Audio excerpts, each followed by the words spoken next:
सरकार का दूर कर दिया, घमंड दूर कर दिया। अगर छात्र नौजवान निकल पड़ेगा तो यूनिवर्सिटी के भी अब शुरुआत हो जाएगी। जिस समय समाजवादी पार्टी भारतीय जनता पार्टी को हरा करके उत्तर प्रदेश में सरकार बनाई। शिपाली जेल में उनकी हालत की अगर बात करें, उनके स्वास्थ्य की बात करें तो कैसा?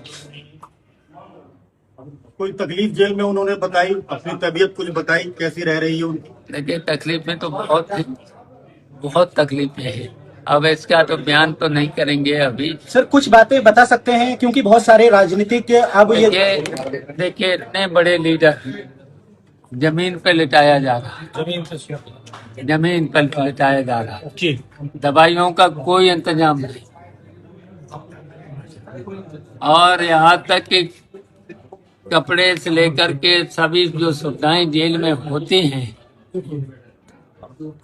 जो विधायकों को और इनको जो सुविधाएं होती हैं, इतने सीनियर लोगों को तो वो नहीं मिल रही। कोर्ट द्वारा में आप विपक्ष में हैं तो क्या इन सब चीजों को अवगत कराएंगे?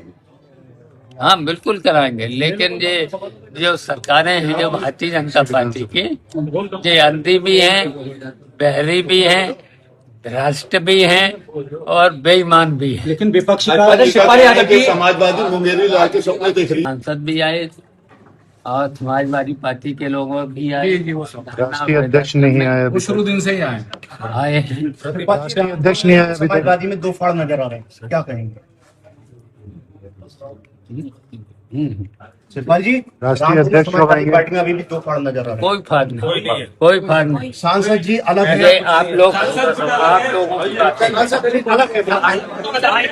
चुनाव को लेके क्या उनसे बात हुई? क्या सीटों के बंटवारे को लेके बात हुई?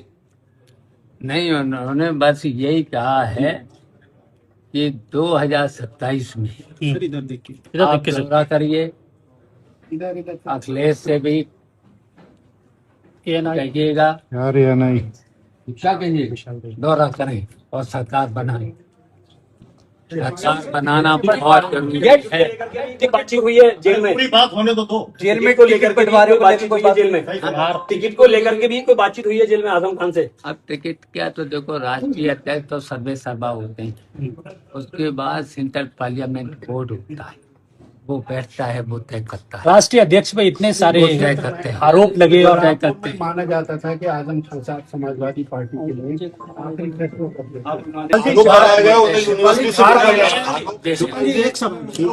करते करके ले लो। रोका गया, यूनिवर्सिटी में दाखिल नहीं होने दिया गया, इसको लेके क्या? अरे सांसद जी मुहिबुल्लाह नकवी शिवपाल जी पश्चिमी उत्तर प्रदेश में आप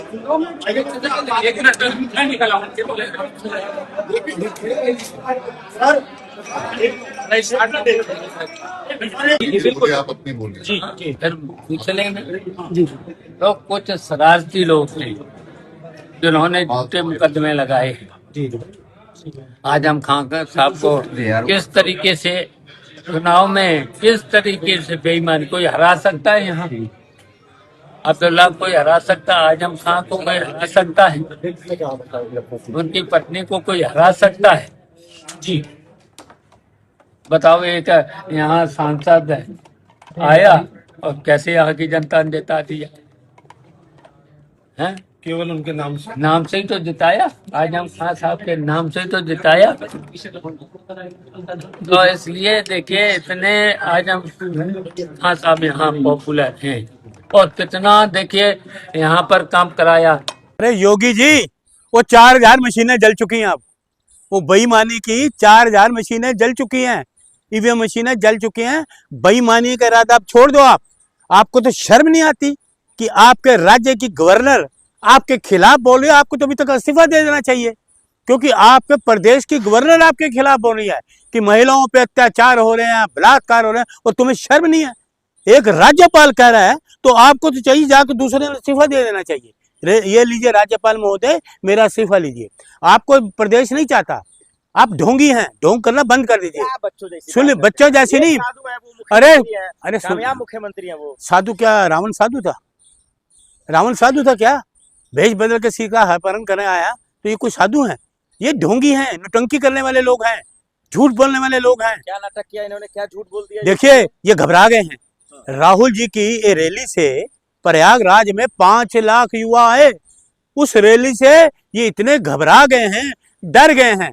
अब इनको पता चल गया है कि अब ये राहुल गांधी जी अखिलेश की जो जोड़ी है ना, उत्तर प्रदेश में कामयाब है। इनको जमीन अपनी खिसकती नजर आ रही है, इनके पांव तले जमीन खिसक जाएगी।